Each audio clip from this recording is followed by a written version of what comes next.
Weirding Way Media.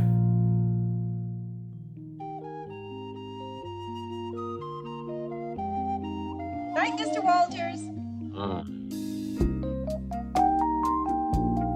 You see that guy over there? Now, he's an actor. The guy on the phone, he's a prize fighter. Me, I'm a cab driver. I'm the only cab driver in this place. Hello and welcome to Night, Mr. Walters, a taxi podcast. I am HP, and with me as always is Father Malone. Father Malone, how are you this evening? No fares? That's not too good, HP. This week we are talking about Taxi episode 19. Alex tastes death and finds a nice restaurant.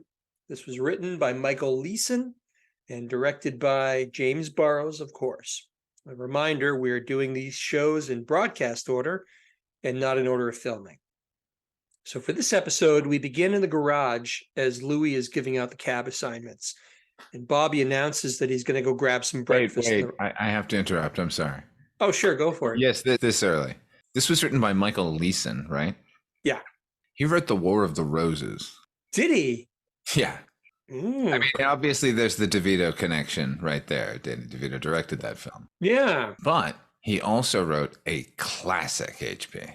The Walter Matthau, Robin Williams comedy classic, The Survivors.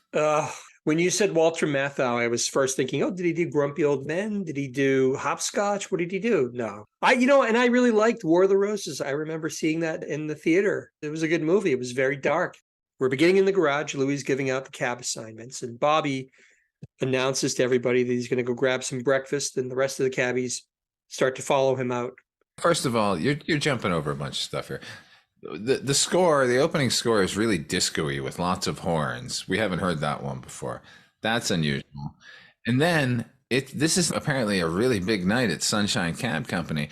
They've blown their entire background performer budget here in this first scene. It's packed, man. It's like Grand Central Station all of a sudden there. I have some notes about some of the background extras. You're right. They really did go above and beyond in this episode, and we'll talk about that a little bit momentarily. And you didn't bring up Tough Guy Tony. We got a Tough Guy Tony moment. He's sitting on the cab. Is he sitting on the cab to start off this episode? Baby. Oh, Yeah. I don't even notice it anymore because I'm so used to this like macho posturing that is the stock and trade of the simpleton Tony Banta. This episode is actually a return to form, as we'll see from Tony and the rest of the cabbies. You know, I failed to mention in the previous episode that he expanded his tough guy sitting around repertoire, because at one point Banta is sitting on a bench and he can't just sit on the bench. He's sort of like half lying on it with one foot on the floor and the other foot on the bench. Like, Jesus, man, we get it. You take up space and no one can tell you different. Is it like he's playing his own version of The Floor is Lava and he's trying to touch something without touching it? No, he's showing how perfectly casual he is. He's like the Pied Piper of Hamlet or something. He's just like, oh, hello, there you are. On the way out, Nardo asks Louis to let Alex know when he gets back that they're at Mario's. But Louis just very casually mentions to Nardo that Alex won't be in for a while. And Nardo says, well, why? What's going on with Alex? And Louis just throws out, Alex got shot. And everybody freaks out. Like, what are you talking about? Alex got shot? What happened? Louis maintains a very nonchalant attitude. He says Alex was robbed and he was admitted to Mount Sinai Hospital. And the cabbies announce to announce it, exposition, here we go, that they're going to head over there right now. But just as they're leaving, Alex pads in opposite side of the garage and he has this ridiculous looking bandage over his left ear. Because what we find out is that he got nicked. The gun went off and the bullet nicked his ear. The mountain of gauze and bandages around his, just hanging by his ear, just looked ridiculous. I don't know what you thought, Father Malone. I thought it looked silly.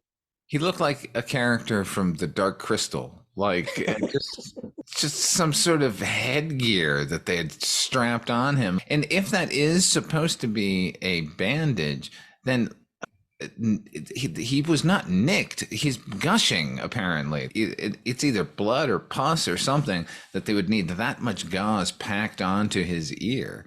And very, very soon after, in the upcoming scenes, he will have none of these bandages at all. If this really did nick his ear, they would have just put a couple of stitches in his ear, and that would have been it. You would have had maybe a little like dressing over it, maybe a little Band-Aid or something. But no, he's got this mass of gauze and surgical tape around his ear. It looks like it was Halloween and he decided he was going to be the mummy, but then immediately ran out of supplies in his closet, in his bathroom. He's the mummy, the mummified ear. That's his costume. He says to the cabbies, he was getting robbed. The guy shot him. The bullet nicked his ear, and it's just a scratch, but his hearing is affected. We were talking in the last episode. Did we say vaudeville? Is that the word you were going to use for this segment? No, I was going to use hacky. Just hacky. Like there's all these hard of hearing jokes. Like they'll say something and he'll reply confusedly about something that sounds like. Actually, my favorite one, I have to say, this one kind of made me laugh a little bit. Bobby says to Alex, boy, you read about these things, you never think it's going to happen to you. And Alex replies, what makes you think it's a Jew? It works because of how the expression, which is this sort of like inquisitive, like, are you serious? Are you actually blaming a Jew for this? And he holds it forever. It's just on and on while everyone's like, oh my God. Everyone there knows they're in a vaudeville routine except for Rieger. This is actually also a really good showcase for Wheeler in this. I think he has some great line readings and he's really funny, as we'll see. To the whole, like, he's hearing one thing, he's answering one question because it sounds remotely like another thing. I hate all of that, but they did manage to enliven it and update it and make it good and funny and relevant, where 3 people say things to him, and then when they realize that he understood none of them, each of the characters slides to his good ear and says the line again. And even the most inconsequential Bobby just said, yeah, at the end of his thing. So I thought that bit worked really, really well. I think part of what got me excited about it is it feels like the first time in a long time that the cabbies as a group are interacting with each other. It may be just this silly vaudevillian conceit about losing his hearing and then misunderstanding, but it was funny that they're playing off of each other, and it gave me a warm feeling to see the cabbies all in one place bouncing off of each other a little bit. I wonder if that's going to equal an extra yellow light at the end of this episode. Anyway. Maybe, and I want to get ahead of ourselves here. Bobby asks if he got a good look at the guy, and Alex says all he remembers is his big gun, and his hand was tattooed with "kill" on the knuckles. And I thought this was pretty funny. Louis declares that no one with tattoos should ever be picked up. They're all morons, maniacs, and lowlifes. And Banta says, well, I got a tattoo.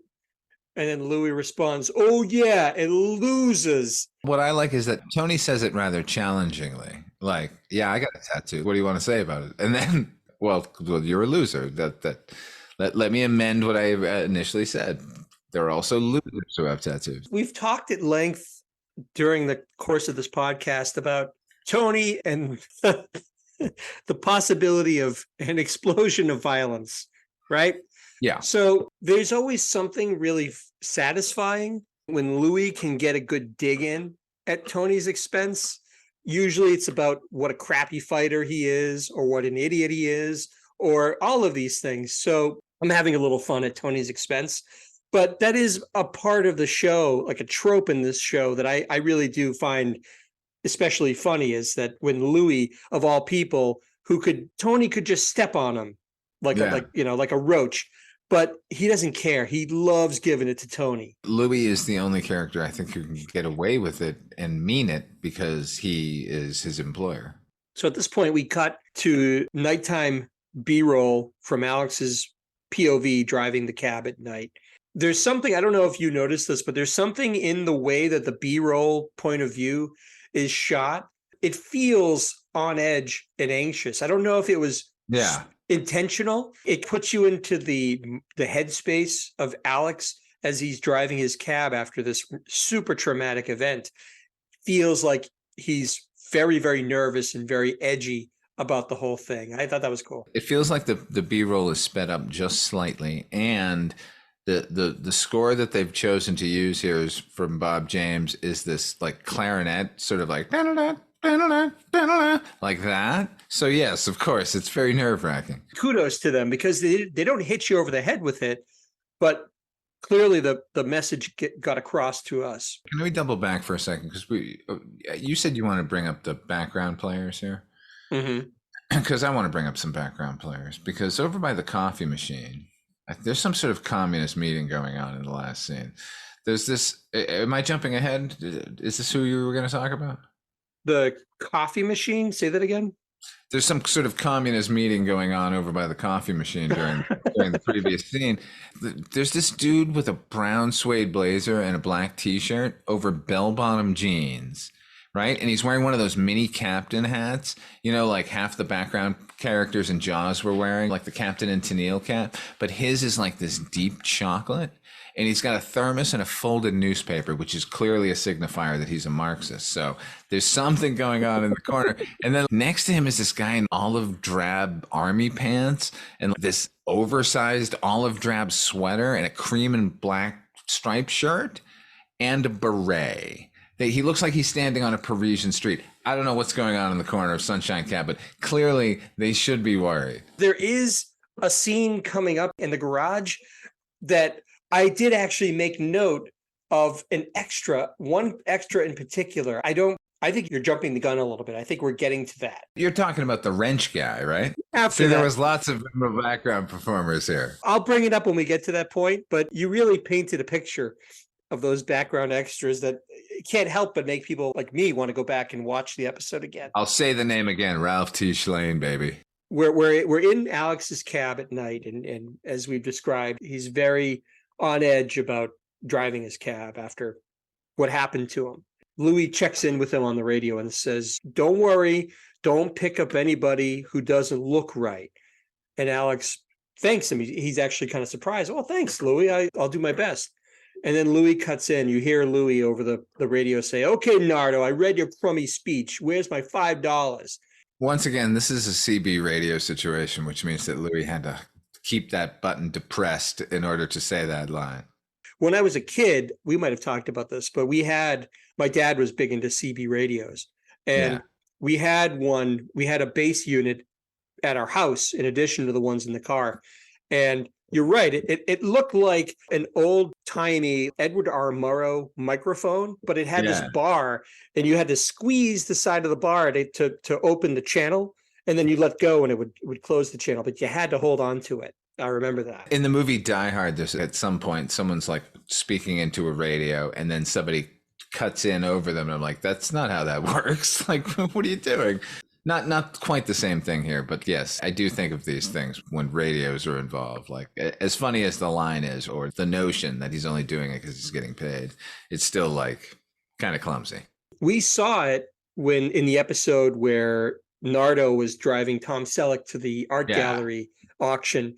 And then you find out that Louise has heard everything that's going on, which doesn't make sense because she didn't have the radio in her hand the whole time. But but she like rubber banded it and then like left it so they could listen in. Like that's it doesn't make any sense. Alex's cab is hailed and starts to pull over and then pulls back and says, "All right, next one." And then someone else hails his cab and he pulls away from that guy too. Finally, he's hailed one more time. Bravo to the poor man's process guys here, with the headlights swerving in and out behind him as if he's actually pulling in and out. They're doing some crazy good work back there. I'm sorry. He's hailed one more time, and a man in a priest's habit gets in.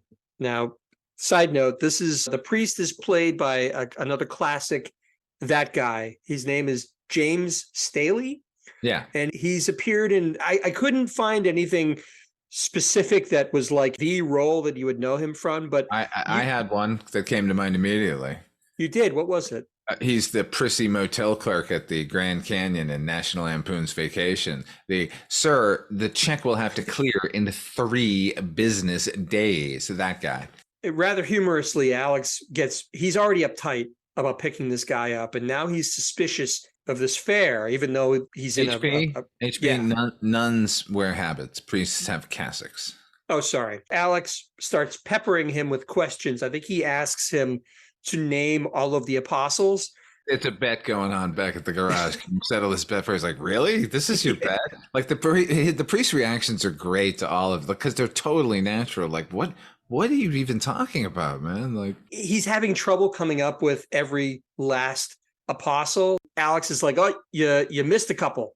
well, it isn't sneezy. When the priest finally admits he can't quite get all of them, like to your point, he makes a joke about Sneezy. Alex can't take anymore. He immediately pulls over and really physically kicks the guy out of his cab. He's brandishing a baseball bat that comes out of nowhere and kicks this poor priest out of the cab. Now we cut back to the garage. Here's where things got a little weird for me. This was a directorial thing. We've talked about this in the past where James Burrows likes to do things cinematically. We cut to the garage, but we're not on the main floor of the garage. We start on that second level where the boss's office is. Wheeler is like bopping his way down the stairs, like He's been squatting up there for who knows how long. That is a callback to the last episode. The camera follows Wheeler as he's doing his cool guy strut down the stairs. We've talked about this podium, this mechanics podium that Latka sometimes will stand at when he's working on a piece of equipment. There's this older guy at the mobile mechanics podium. He grabs what appears to be a ratchet, and I think there's even like a little bit of Foley work, like a click, click, click, so that you're made to understand that he's stealing a ratchet from the toolbox. And he furtively puts it into his inside jacket pocket and he slinks away. But this is our first introduction back into the garage. I wrote this down. Am I imagining this? This is so weird. But you come to find out there's a reason for it. I was so confused and yet 100% intrigued by what was going on here. Is it lawlessness now? Like that since Rieger got shot, people are just stealing shit like rampantly. Like I thought this was a tale of a thief. When it came down, when Wheeler came down the stairs, because they focus very heavily on that extra take. In fact, when the extra stole the wrench and walked off screen, my first thought was like, oh my God, that's great. I can't wait to talk about that. What's going on here? That was precisely my reaction. I wrote this down and I was so gleeful because I didn't remember seeing this on the last 100 times I've seen the episode. So I was like, this is great. Father Malone's going to love this part. By the way, Wheeler struts everywhere, but you're right. He is strutting down these stairs. Do you think if you got very close to him under his breath, you would hear him saying, we go together like Rama Lama Lama, kadingity dingadong? The Grease callback? Probably. I mean, he's a stylish guy. He's hip, you know? He's a handsome dude. So if I looked like that and I dressed like that, I'd probably strut everywhere I went too.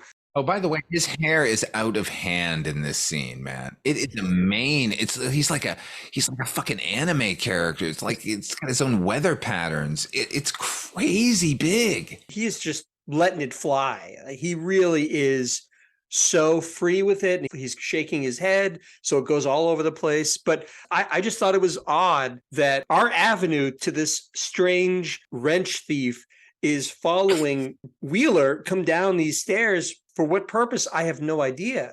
You use the word intrigued, and that's exactly what I was feeling. I kind of wanted the camera to follow this wrench thief now. Like, what's he up to? Me too. I wanted him to get in a cab and then he goes out into the streets and like we follow him on his adventure. Why he needed that socket. It was just so out of nowhere. But then Bobby walks over to Tony, and Bobby, this is exposition now, pretty clumsy. Bobby says to Tony that everyone's paranoid for what happened to Alex. Everyone is scared. He says people have even stolen Latka's tools for weapons, which explained our wrench thief, which kind of deflated my whole excitement around this. Me too. All right. It's just they're using them as weapon. Who cares? I kind of like the mystery of why this guy is taking this thing. But then Burns insists for some reason that the greatest weapon is communication, that the tongue is in fact mightier than the sword, which is precisely something that a silver-tongued demon would say. Yeah. So I guess that's in character. Yes, don't put your weapons down. You don't need them. Get out there on the streets. Go to the bad neighborhoods. I command you. I didn't. What? I'm sorry. Do y'all want to go see a movie? Bobby then says that he heard of someone who faked a heart attack to escape a mugging, and they were successful. And Burns is skeptical that Bobby could actually pull this off. And Burns is skeptical because we need to see another Wheeler performance here. Bobby goes through with it and he collapses in a heap in front of the cage. And Louis angrily looks down at him and says, "What's the matter with you?" And Bobby gasps, "I'm having a heart attack." To which Louis then grumpily replies, "We'll have it somewhere else. I could have tripped and broke my neck." Vaudeville. It's still funny. I thought it was good. You know what I wrote in my notes for the whole sequence? Yeesh. I was along for the ride. It was fine. Alex returns to the garage and hands in his booking envelope. And Louis is incredulous that Alex booked absolutely nothing, zero, which might be a first for Alex for all we know. He's been a cab driver for forever, and he's booked nothing in the previous evening. That's not too good, Alex. Right. And then Alex's reply to that is simply, "I quit," which then prompts Louis to reply, "You're not used to criticism, are you?" Louis pulls Alex into his cage and tries to reason with him not to quit, but Alex is steadfast. Finally, just grabs Louis's mic and announces to the entire garage that he's quit over the loudspeaker. And don't we all want to quit that way? Oh, it's great. If it wasn't so sad that the threat of dying prompted this, it was pretty funny. So the other cabbies rush over, and at this point, Alex finally admits to everybody that he's terrified. Now, here's where my side note comes in. I wonder if this is where your sort of Marxist party is going on. What I wrote down is, as Louis comes out, he tries reverse psychology with Rieger. He basically calls Rieger a coward in an effort for Rieger to then go, "Well, I'm not a coward, I'll work." Anyway, there's an older cabbie extra in the background wearing what looks like a policeman's cover on his head. Oh, yeah. This guy, he just seems so tickled by the proceedings. He is watching Louis and Alex interact, and he is straight up laughing at their antics. Did you notice this? Was this the guy you were talking about? No, that's not the guy I'm talking about. I think chronologically I am correct. That Communist Party appeared in the previous scene before Rieger goes back out, or like Rieger goes home. And then in this scene, it's another cavalcade of extras because they're all stealing shit from Latka, including that guy back there. But yes, like Lumberjack Appleman before him, he's really invested in the scene going on in front of him. But it almost felt to me, he was just not even acting.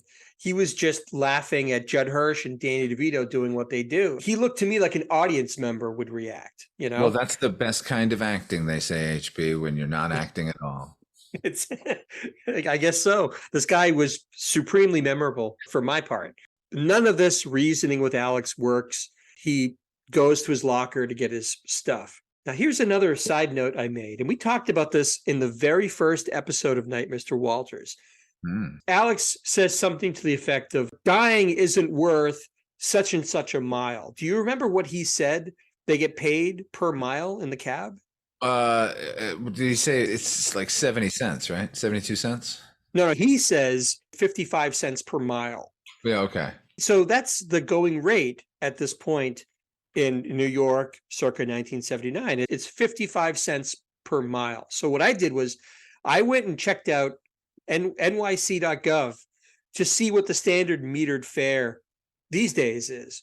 Do you know what the standard fare is these days if you're going to take a cab? Now everyone does Uber or Right. Lyft, but if you're going to take a cab, do you know what the posted regulations per mile are now? I can't imagine. Is it like a couple of dollars? Five? No, it couldn't be $5 a mile. You're not far off. There's a ton of surcharges. There's surcharges everywhere. It's like reading stereo instructions. You can't make sense of it. But if you dig into it, the standard metered fare for a New York City cab in 2023 is 70 cents per 1/5 of a mile, which comes out to $3.50 per mile. Isn't that crazy? Yeah, but I guess in New York, you're not really going all that far, are you? You're not, but that still seems like if you're comparing that, and that might be your next question. Well, what is that in $1979? Please tell me. Yeah. if you adjust for inflation over the years, 55 cents in 1980 would be worth $2.12 in 2023. So that's still a huge markup. If we were factoring in only inflation over the past, 43 years, it should be $2.12 per mile. It's a whole $1.50 above that, not to mention all the surcharges. No wonder no one takes cabs anymore, because it's too fucking expensive. Anyway, I thought that was interesting. They rebooted Taxi today, it'd be a whole different, sadder situation, right? It'd be just, instead of everyone trying to get out of the cab company, they're all just trying to keep the cab company going. It's true. There's a lot of money there. So Alex and the cabbies make their awkward goodbyes. I think they even go into the thing, oh, we'll see each other again. Don't worry about it. I'll see you guys more than I saw you when I was working here. Don't worry about it.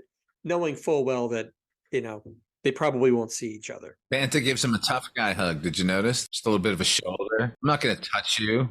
I'm not gay. What I wrote was, I wrote, Tony makes the most awkward goodbye, kind of leaning into Alex, but not really hugging him like the rest of the cabbies do. Yeah, because he kind of it's what a child does, really. It's not a tough guy hug. It's a child's hug. That's what Banta's doing. And it's perfectly in character for him, because he's a simpleton. We know this. Man. Louis even gets in on the action. He awkwardly comes in and gives Alex a hug, and then grumpily admits that he's going to hate himself in the morning for doing that. Before we go, we're talking about costumes here. Yeah. I don't know if you've got a gander at Burns in this episode here in the garage. He's wearing his jacket, his big winter jacket that he's always wearing, right? The brown one, right? Yeah. But underneath that, he's got a turtleneck, like the sky blue turtleneck. And then beneath that, he has jeans, also sky blue. Now, they're broken up with the jacket, but it just made me think, if you were to remove that jacket, Burns would look just perfectly at ease, leaping on the rooftops of Manhattan, like Frank Gorshin's Riddler character. You could picture it there, right? I could totally picture that. The Frank Gorshin comparison is really spot on. So that's the end of the scene. I think we fade to black. Sure is. We cut to the exterior, more wonderful B-roll. We cut to the exterior of a restaurant, which we will soon see looks nothing like the interior. So we're led to believe that this exterior... Hold on. No. They matched that window pretty well, I thought. No. Like, the view from outside makes it look like just a modest, bistro. Right. But then they cut inside, and there's drapes, like velvet drapes all over the place, and a chandelier and tables that are... Yeah, no. But the window itself matches the exterior. You mean the placement of the window? No, the design of the window. Like, the window is this arched kind of pattern that you see from the outside, and then when they cut to inside, they matched that B-roll, and I thought, wow, that's awesome. But I do understand what you're saying. The storefront that we're seeing seems like it could be just like a tiny bodega within, and instead it's this opulent French restaurant. It is jarring. The shape of the window itself, the dimensions of it do match, and that was kind of cool. But when you look through the window and you see what the tables are set up, and it just looks like a much more modest, because what we're going to discover is this is a fancy French restaurant. This is where Alex has gone to work after quitting the cab company. We cut inside it. I'm not going to say this is one of the best set dressed environments that we've seen. I mean, it's functional. It makes us believe that, yeah, this is a fancy schmancy restaurant. There's a lot of velvet and it looks a little gaudy, but at the same time, it's too small. And there's just something about it to me that read more fake than like a real restaurant. I mean, they recreated a high school reunion, a hotel, a function room. They could have done better with this, I think. I don't. Maybe you had a different reaction. No, I totally agree with you. Like, I was actually given the track record of the show for taking whatever the third act space we're going to end up in, and giving us an entire boxing arena and giving us a what was it, like a meeting hall for the Sugar Mama episode. Even that, which was supposed to be a modest interior, was somehow more impressive than what should be massively impressive. the level of wealth that we're led to believe that you need to dine here as a requisite seems like the furnishing should be a little more rich. It just straight up looked more like a set to me, and that was slightly disappointing. Bobby's basement apartment should be in the set decoration hall of fame, if there was such a thing. If there was, you should be able to walk through Bobby's apartment and like gawk at the detail. This was just okay. We see Alex is dressed in a nice tuxedo and he's waiting on tables. While he's dealing with a particular table, the cabbies, that's in this case, it's Bobby, it's Tony, it's Burns, and it's Nardo. They all arrive at the maitre d's area.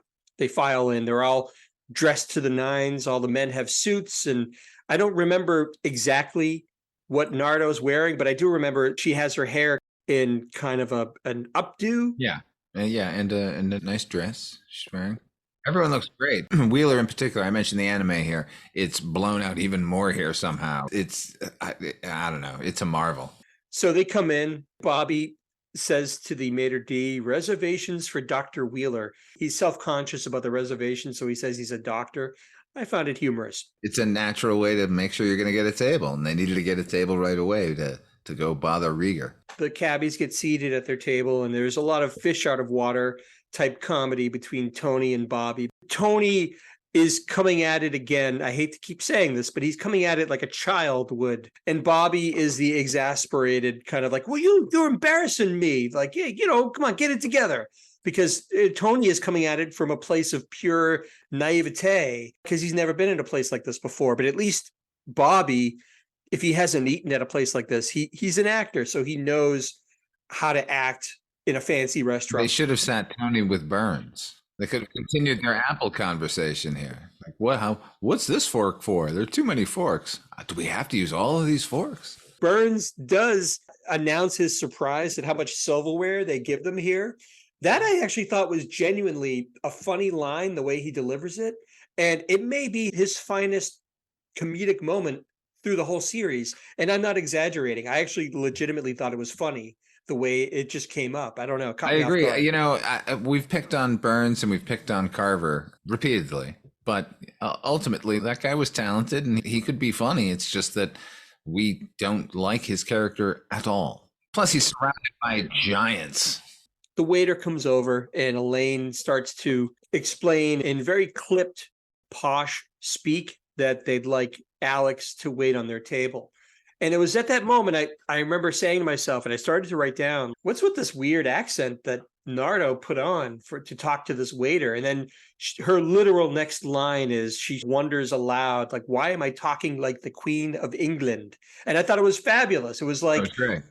It's like the writers anticipating my consternation at this development, and it's like they commented on it.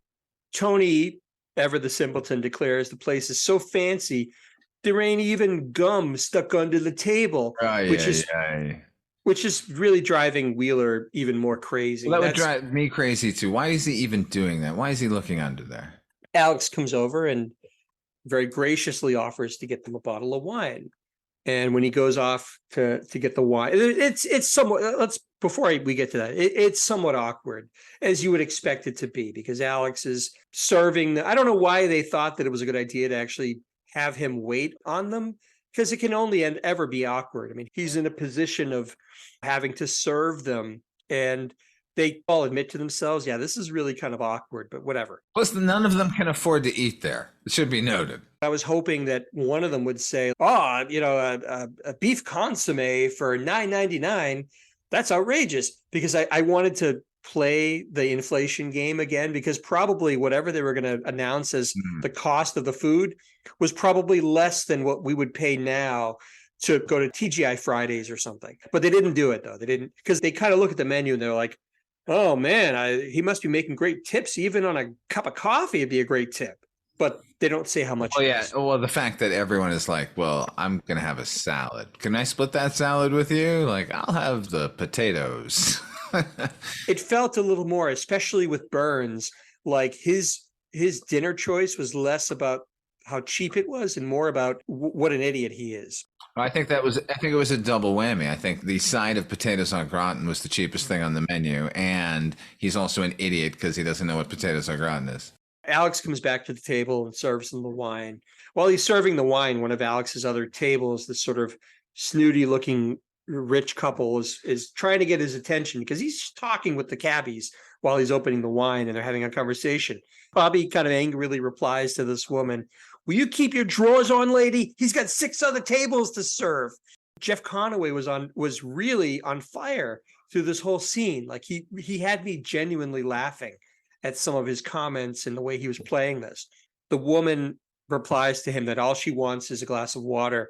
And I don't know why I found this so funny, but he in a huff, like Bobby gets up, takes his water glass from the table and kind of slaps it down on the woman's table in front of her and says, "There, you happy?" Because we all want to do that, and we want to see it happen. Plus, he's doing it in service of his friend who's being pestered by these fucking idiots. And, if you saw one of your friends being pestered like that and they couldn't say anything back, then take the initiative for them. Here's a guy who, when he walked in, announced that he was Dr. Wheeler, but now he's abandoning all pretense of trying to act posh and upper crust. And he's just like slapping the water down on the table. I just thought it was really a fun character bit. So Alex comes back to the table and the cabbies make a toast to Alex. And then they go to order. This is what you were talking about. And they're ordering. It's all very uncouth, right? Burns, he looks at the menu and he's like trying to be like this fine diner, like, "Oh, this is very interesting. So tell me, how are the potatoes au gratin prepared?" Alex just says, "With cheese." And Burns goes, "Oh, very interesting. I'll have the potatoes au gratin with cheese." Then that prompts Tony the simpleton to order the potatoes au gratin without cheese. I wanted to see that arrive, by the way. I wanted to see that come to the table. Just a plate of potatoes. Elaine and Bobby are going to split a salad. I think there is some aspect of, while this menu is super expensive, we can't even afford it. The odd thing is the maitre d' walks by. He sort of has this funny look on his face, like he's trying to catch Alex doing something wrong. Yeah. I don't know why he would get that impression. But so Alex then goes, "Okay, let me get this order correct. Vichyssoise, tarte à l'orange." And he goes to this beautiful sounding French meal. And that is enough to satisfy the maitre d'. And the maitre d' just goes back on his way. Alex insists, "No, it's no big deal. The meal's going to be on him. Don't worry about it." And then Elaine admits that they came down to the restaurant hoping to talk Alex into coming back to work at the cab company. But she basically admits, well, it seems like there's really no chance of that happening at this point.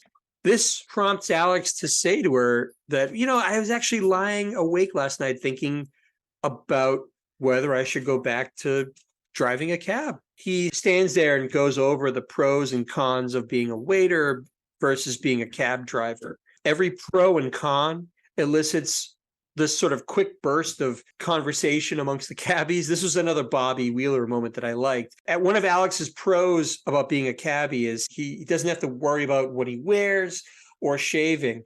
And in the mix, like they're all like, "Oh, no. But in the mix, you can hear Bobby say very clearly, "Yeah, you hate shaving," which is just like his way of kind of pumping up this sort of pro, and in his favor. It just struck me funny. But in the end, Alex says that both jobs have their advantages and their disadvantages. But Bobby reminds him that he's forgetting one important thing. And that thing is what, Father Malone? Friendship? It's the perfect blendship. He says friends. I think that would make me say no. I'm going to stay here, earn some cash with no gun stuck in my face, and eat delicious meals just as an employee for free. He does come up with a pretty good list of why he should stay at the restaurant. He's getting great meals. He's getting great tips. I think he said he's making almost twice what he's making driving a cab, which I don't know. Did we ever try to figure out what we figure he's pulling down per week as a cabbie? No, we've not yet ascertained the salary of a cabbie. That'd probably be easy to find, actually. How much beyond their bookings do they get to take home a portion of that, or is it all tips? No, it has to be a percentage of the bookings, right? Like they get 10, 20% of whatever the haul was that day, and then they keep their tips. Probably, but it can't be a tremendous amount. But although it has to be said, it's enough clearly to keep Alex in a pretty nice apartment in New York. He's not wanting for anything. He gets to go on these cool ski trips once in a while. So it sounds like he's making a pretty good living, I guess, is my point, as a cab driver. But even beyond that, he's making a great living as a waiter at this fancy restaurant. Elaine just finally says, well, I guess that's it. I guess you're going to stay. Alex surprisingly declares in the end that he's a cab driver. He wants to come back. The freedom to make his own hours and be his own boss, because you get the sense that he's chafing a little bit under the watchful gaze of this maitre d'. So that might have been the thing that tipped the scales for him. It's totally what tipped the scales for him. And let me just say that maitre d', the actor who played him, is a guy named Byron Webster, who has 72 credits, at least 5 of which are maitre d'. I looked him up. The thing that I might have known him best from was he played a priest in an episode of the Brady Bunch. Do you recall the episode where there was somehow the family got the notion that Sam and Alice were going to elope? Oh yeah, this is early, right? Early I think it's like it's not super it's early. Not groovy Brady Bunch. It's still kids Brady Bunch. No, because Greg has the perm. Oh, They're not little kids anymore. There's a scene where the kids have to go to Sam's to pick up their meat order, and there happens to be a priest in the butcher shop picking up his order, and there's something about their interaction, Sam and the priest, that kind of like makes them believe, they must be talking about Sam and Alice getting married. That guy played the priest in that episode. Jubilantly, all pretense has lost the cabbies, and they're so happy that Alex has made the decision to be a cab driver instead of a waiter that they actually jump up, they shout. Tony puts Alex on his shoulders as if he's in the movie Rudy. He just won the big touchdown. He scored the big goal. He did the big sports thing. That's how Tony thinks. He won the sports game here by coming back to the garage. Get on my shoulders. Get the Gatorade. Oh, wait, no, I'm sorry, the Perrier. And it prompts the maitre d' disapprovingly comes over and sees this happening and cancel that order, he should have said. The bumper for this episode, which I actually kind of liked, but it ended up raising more questions than it answered. We cut back to B-roll of a cab in the middle of the night, driving in the night. Did you see what cab they are following? Cab 804. It's Cab 804. In fact, we've seen this footage before in the Memories of Cab 804 segment. The whole ending of the Cab 804 retrospective episodes was that Cab 804, we're led to believe, is no more. Right. That's true. This is Ghost Cab 804, I guess. It was like, it just can't keep a good cab down. So it's Cab 804, and it's Alex driving the cab at night. And once again, Louis comes on and cautions Alex not to pick up anyone that looks suspicious. And Alex maintains he's come to the realization that it's a dangerous business, but he's going to drive the way he always has. He's going to pick somebody up, and he looks with suspicion and then says, I think he says, I'm off duty. And he starts to drive away, but then gets a hold of himself and says, what am I doing? And he ends up pulling over back to where the fare that he just drove away from. And the fare gets into the cab, and it's a Girl Scout getting into the cab. But let me ask you this, Father Malone. It's the middle of the night. We know these are the nighttime cabbies. What the hell is a Girl Scout doing on the streets of New York at that hour?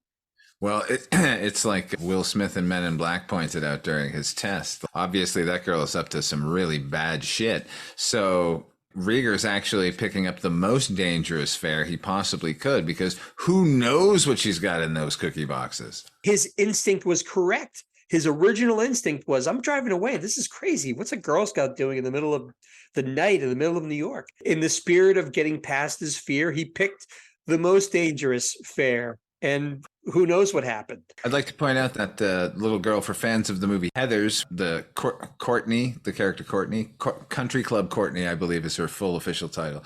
That's the same girl. Did you recognize her, or did Oh it just yeah, happen? instantly. Yeah. Oh, wow. I mean, she's all close up in Heathers. As is our custom, we're going to start talking about yellow lights. What does a yellow light mean? Reminder, we are scoring on 1 to 5 yellow lights. There's no half lights involved, no broken lights, no cracked lights. 1 is the worst episode of Taxi you could imagine, and 5 yellow lights is this is a masterpiece of what Taxi has to offer. The best episode ever. Father Malone, what do you give Alex tastes death and eats at a nice restaurant, whatever it's called? I, based on your criteria for judging the previous episode, am going to go with 3 yellow lights for this. It is a 2 yellow light episode, but I agree with you that sometimes the camaraderie on screen of these characters that we love is somehow so joyous and familiar that it makes the episode better. It makes a slight episode and elevates it. This is a slight episode, but everyone's interactions are pretty sparkling. I agree, but don't base your score on what I'm judging. This is your scale as well as it is mine. Don't judge it solely on what you think I would pull out of the episode. No, I don't care what you would pull out of the episode. I just happen to agree with your assessment that sometimes there's an alchemical reaction when these characters get together, and that made me reassess it. So sure, and as it turns out, I agree 100%. I also gave it 3 yellow lights. In a lot of ways, Taxi can be greater than the sum of its parts. There is some kind of a chemical reaction that takes place when you get all of these characters and all of these great actors into a room together and let them react to each other and to what's happening. And this is a great example of that. There's some funny stuff in the episode beyond that, and it's perfectly pleasant. But for me, the scene inside of the restaurant where the cabbies are playing off of each other, and even some of the stuff in the garage when after Alex gets back from being shot, and some of the stuff, the bantering that goes back and forth, it really does sparkle. I love that you use that word. And this is what Taxi should be all about. The scenes with all the cabbies work so well together, and they're so funny. And this is what I watched Taxi for. So for me, it's an enjoyable, funny episode all around. Not the greatest episode, but a solid above average episode for which I give it 3 yellow lights. So 3 from me, 3 from you. So that will do it for this particular episode of Night, Mr. Walters. Father Malone, when you are not clocked into the garage, where can the fine folks find you on the internet? You can check me out at fathermalone.com, or you can hear me at Weirding Way Media, where I have shows like Dark Destinations. It's a half-hour radio drama I write and produce. Or you could hear me on Midnight Viewing, the horror anthology podcast show I do with Chris Stashew from CultureCast, and the Projection Booth's Mike White, where we discuss horror anthology television series. Like Father Malone, you can find me on the Weirding Way Network, in addition to Noise Junkies, which is a music podcast that I do with Father Malone and Mondo Heather's Heather Drain. You can also hear me on occasional guest spots on the CultureCast. And as for Dark Destinations, which Father Malone has mentioned, you can also hear me occasionally doing silly little acting things, but mostly doing some of the music. All of the music. And it's a wonderful, if you love good audio drama, good storytelling, you cannot go wrong. Check out Dark Destinations. And I also have a Bandcamp site called hpmusicplace.bandcamp.com. Not a lot there now, but hoping to get more stuff up there as time permits. So once again, thank you so much for listening. Please feel free, if you like what you hear, to subscribe to this podcast, write a review, rate us. We would love to hear from you. So for Night, Mr. Walters, for myself, and for Father Malone, thank you again for listening, and we will see you guys next time.